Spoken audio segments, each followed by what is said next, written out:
Porque Miami é um caldeirão de conspirações contra governos da América Latina. A empresa de Miami é apontada como parte do complô que assassinou o presidente do Haiti. Não é a primeira vez que a cidade americana é envolvida em tramas para derrubar governos no continente.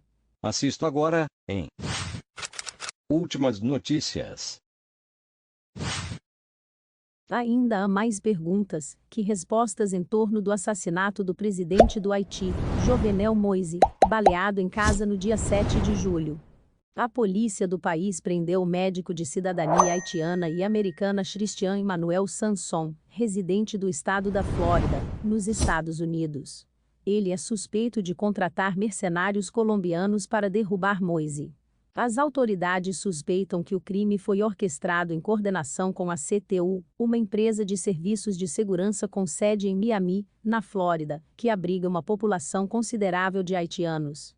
Não é a primeira vez que Miami é envolvida numa trama de assassinato de chefe de Estado.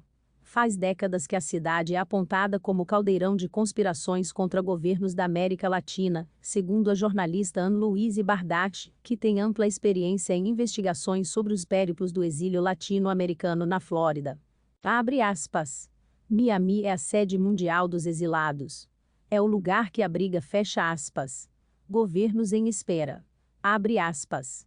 De uma gama de países caribenhos e latino-americanos, começando por Cuba, mas também Haiti, Venezuela e Nicarágua.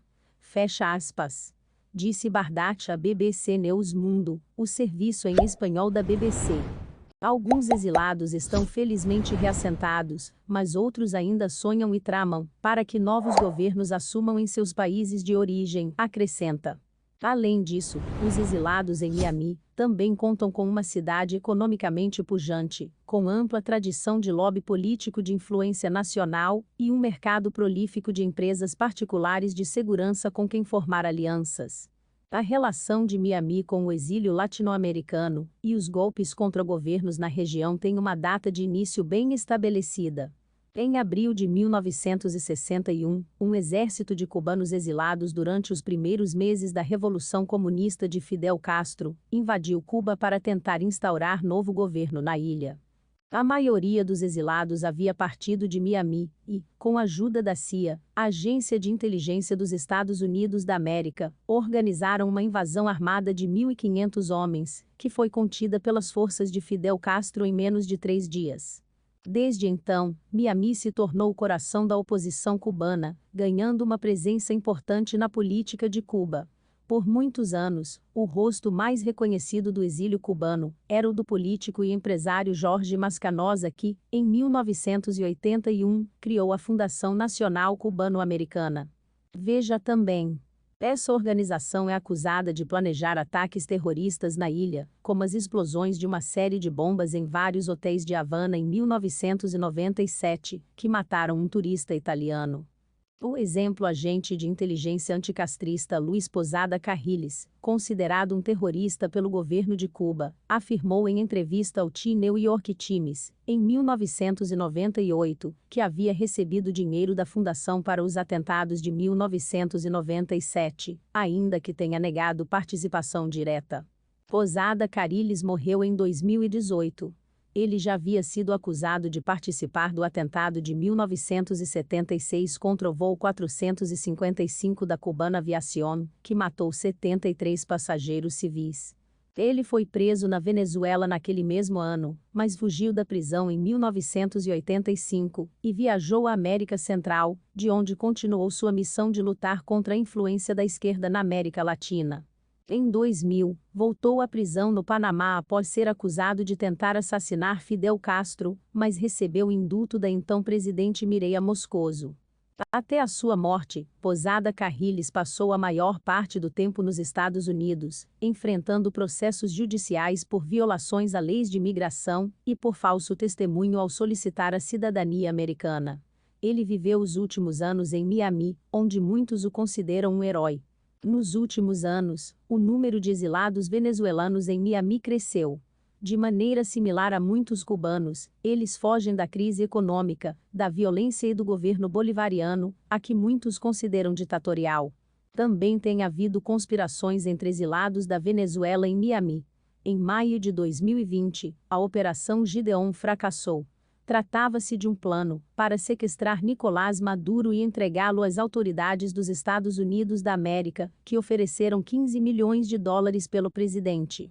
O plano foi comandado pela empresa de segurança Silvercop, fundada em 2018 em Miami por Jordan Goldreal, um excêntrico exemplo militar americano, que participou das guerras do Iraque e do Afeganistão e cujo paradeiro é desconhecido até hoje. Veja também. Cerca de 50 homens embarcaram em 2 lanchas na Colômbia com a missão final de ocupar o Palácio Presidencial de Miraflores, em Caracas, retirar Maduro de lá e levá-lo para os Estados Unidos da América. Mas as lanchas foram interceptadas por forças de segurança venezuelanas antes de desembarcarem. As Forças Armadas da Venezuela mataram 8 homens e dezenas foram capturados e permanecem presas. 2 americanos foram condenados a 20 anos de prisão em um julgamento rápido, a que muitos descrevem como ilegal. Alguns poucos escaparam.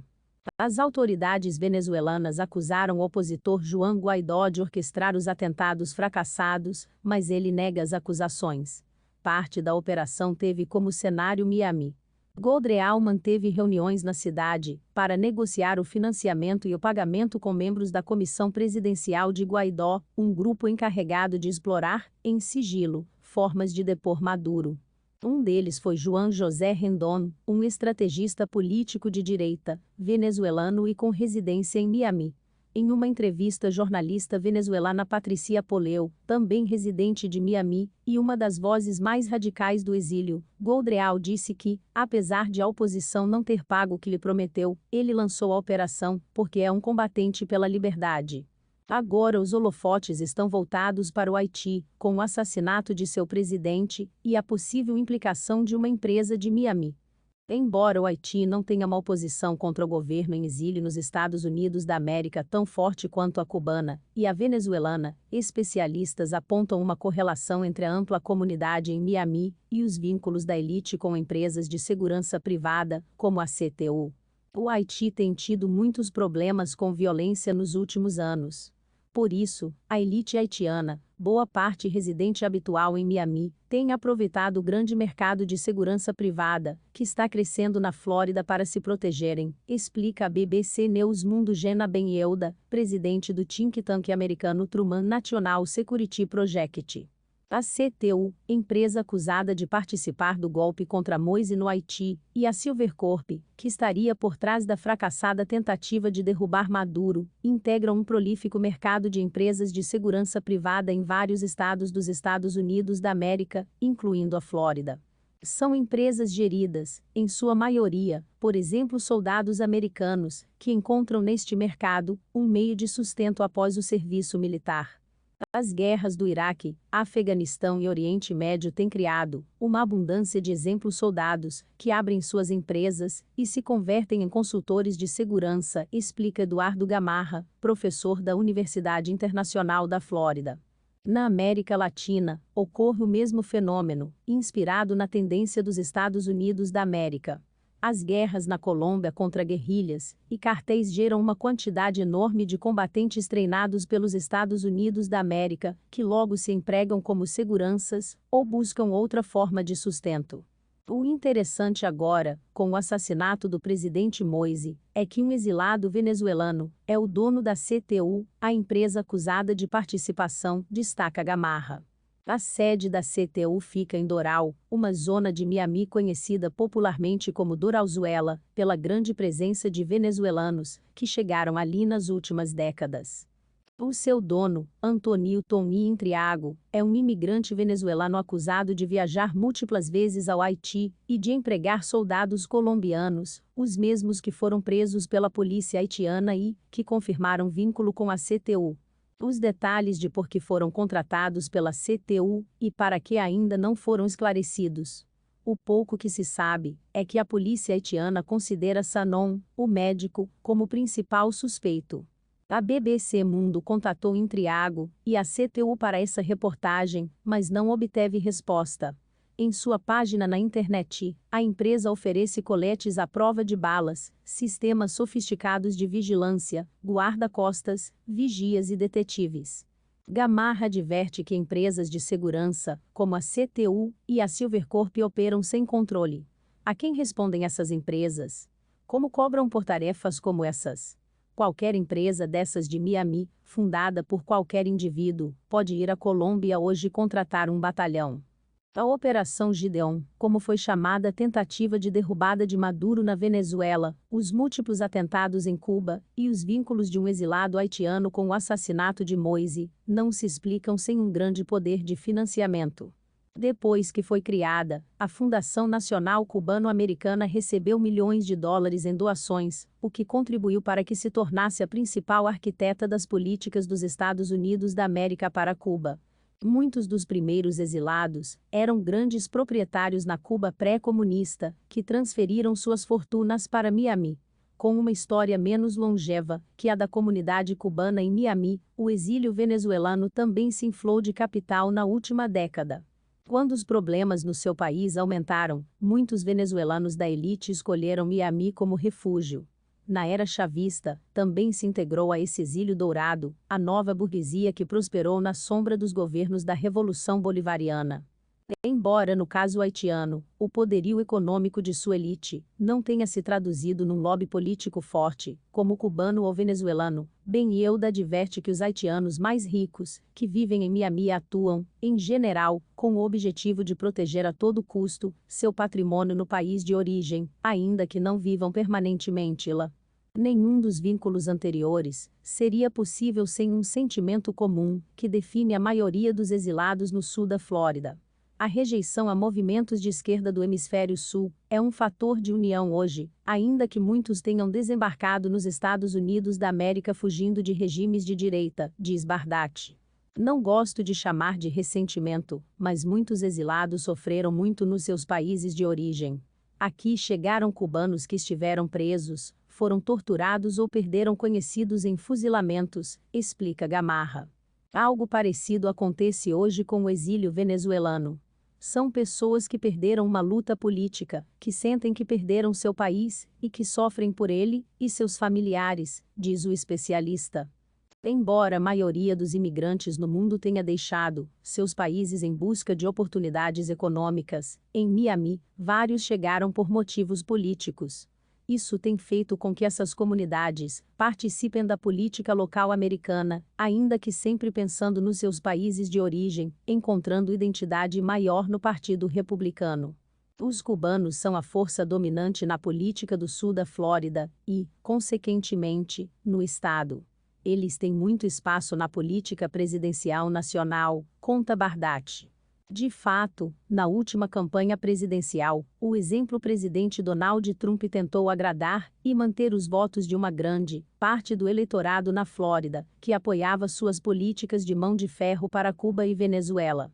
Trump, embora tenha perdido a eleição para Joe Biden, ganhou na Flórida por uma margem de 3,4 pontos percentuais, a maior desde 2004. O modelo de lobby político cubano tem sido copiado pelos haitianos, mas sem tanto êxito. Já os venezuelanos de Miami conseguiram que, no último ano, sua mensagem fosse sentida nas urnas e em Washington. Os nicaragüenses também estão construindo sua própria marca nos negócios e na política, avalia Bardati. É comum em Miami que muitos migrantes votem em cada eleição com o propósito de ingerir nos seus países de origem. A política doméstica de seus respectivos países influencia em como participam da política americana. Vemos isso não apenas em cubanos e venezuelanos. Os colombianos que apoiam Álvaro Uribe tendem a votar no Partido Republicano, diz Gamarra. Cada grupo tem um grande alcance midiático, em sua maioria em espanhol, com emissoras de rádio e jornais próprios, além de blogs, perfis em redes sociais e canais no YouTube, acrescenta Bardati. Perguntada se os complôs das comunidades exiladas continuarão no futuro, a jornalista disse: pessoas como o médico haitiano, que foi preso ou exilados cubanos, não serão dissuadidas de empreender ações sigilosas ou diretas. Estão desesperados para que haja democracia em seus países. Diante dos protestos recentes contra o governo de Cuba, o prefeito de Miami, Francis Suárez, defendeu uma intervenção americana na ilha. E olha que Suárez se considera um republicano moderado, observa Bardatti. Se inscreva para acompanhar a cobertura desta e de muitas outras notícias. Veja também essas outras notícias que podem ser do seu interesse.